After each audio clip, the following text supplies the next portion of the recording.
اور یہ جو وسیم تیاگی کر رہا ہے نا، تو یہ 1400 سال پہلے ہمارے نبی صلی اللہ علیہ وسلم نے فرمایا تھا۔ آقا علیہ السلام نے فرمایا کہ قیامت کے قریب انسان صبح کو مومن ہوگا، شام کو کافر ہو جائے گا، شام کو مومن ہوگا، مسلمان ہوگا، اور جب اس کا جنازہ اٹھ رہا ہوگا تو وہ کافر مرے گا۔ تو یہ قیامت کی نشانیاں ہیں، انسان اپنا دین بدل رہا ہے، تبدیل کر رہا ہے۔ کچھ مخفی طور پر بہت سارے لوگ ایسے ہیں جو اپنے آپ کو اسلام میں سمجھتے ہیں، لیکن ان کے کرتوت کارنامے ایسے ہیں کہ وہ اسلام میں داخل نہیں ہیں۔ اور دوسری بات یہ ہے کہ یہ جو کر رہا ہے نا، یہ چیخ رہا ہے کہ ہمیں اسلام سے نکالا گیا، اسلام سے نکالا گیا، ہمیں مولویوں نے نکالا، مفتیوں نے نکالا۔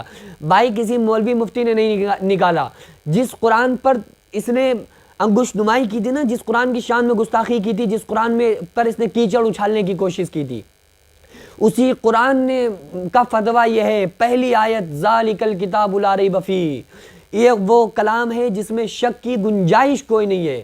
اس نے سوچا یار ہم نے تبدیل کرنے آیتیں نکالنے کی بات کی ہیں تو یہ ہو تو سکتا نہیں، کیوں نہیں ہو سکتا؟ کیونکہ کسی انسان کی بات ہوتی تو ہو جاتا۔ اور میں چیلنج کر رہا ہوں، خدا کی قسم میرا پوری کائنات کے ان لوگوں کو چیلنج ہے جو قرآن پر کیچڑ اچھالنے کی کوشش کرتے ہیں۔ اگر تم اپنے دعوے میں سچے ہو تو ایک تم اس کا نقطہ چینج کر کے دکھا دو، میں اپنی گردن کٹوانے کے لیے تیار ہوں۔ میں اتنی بڑی بات ایسے نہیں بول رہا ہوں، اپنے رب کے بھروسے پر بول رہا ہوں۔ اللہ نے پہلے ہی ہمیں کلیئر کیا ہوا ہے نا، اللہ نے کہا ہوا ہے کہ یہ قرآن ہم نے اتارا ہے، انا نحن نزلنا الذکر وانا لہ لحافظون، ہم اس کی حفاظت کریں گے۔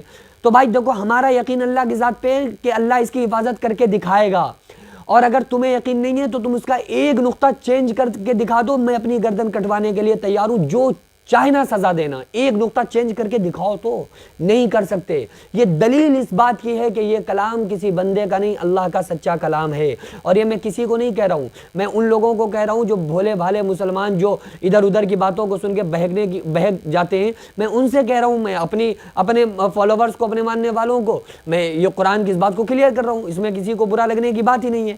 اور دوسری بات یہ ہے کہ یہ جو وسیم تیاگی نے جو اپنے یہ پریورتن کیا ہے، بھائی اس میں ان کی مرضی ہے، وہ انسان کو اپنی زندگی جینے کا ادھیکار ہے، جو اچھا لگ رہا ہے وہ کرے، لیکن یہ کیا گارنٹی ہے کہ یہ جو سناتن دھرم میں شامل ہوئے ہیں تو سناتن میں رہیں گے؟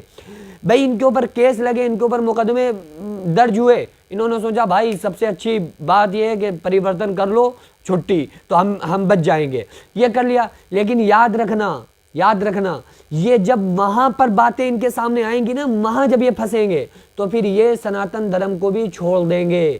کوئی اس بات کی گارنٹی نہیں ہے، کوئی نہیں لے سکتا کہ ہاں یہ نہیں چھوڑیں گے۔ بھائی جو اپنے اماں ابا کو اور چھوڑ سکتا ہے، اپنے اماں ابا اور پتنی اور گھر والوں سے دور ہو سکتا ہے، ٹھیک ہے، تو کیا گارنٹی ہے کہ وہ اسلام کو چھوڑنے کے بعد سناتن میں رہیں گے؟ سناتن سے بھی نکل سکتے۔ خیر وہ ان کی مرضی، مجھے کیا مطلب ہے، لیکن بس کہنے کا مطلب یہ ہے کہ قرآن کو بدلنے کی سازشیں بہت رچی گئیں، لیکن کوئی نہیں بچ سکتا۔ بھئی یہ ایک آیت انسان کو یاد نہیں ہوتی ہے، ایک آیت، اور اللہ نے پورے قرآن کو چھوٹے چھوٹے بچوں کے دلوں سینوں میں محفوظ کر کے رکھ دیا، اللہ کی عطا ہے۔ ورنہ تم ایک چیپٹر یاد کرو، کوئی سبق، کہیں ادھر بھولو گے، ادھر بھولو گے، ادھر غلطی۔ قرآن پورا ایک 10 سال کے، میں خود 9.5 سال کی عمر تھی، میں نے الحمدللہ حفظ کو مکمل کر لیا تھا۔ 10 سال کے بچوں کے سینوں میں اللہ نے قرآن کو محفوظ کر دیا۔ یہ اللہ ہی اس کی حفاظت کرنے والا ہے۔ تمہارے جیسے نہ جانے کتنے آئے کتنے گئے، لیکن قرآن کے ایک ذرے پر، ایک قرآن کے نقطے پر ذرہ برابر فرق نہیں آ سکتا۔ یہ ہمارا یقین ہے، ہمارا ایمان ہے۔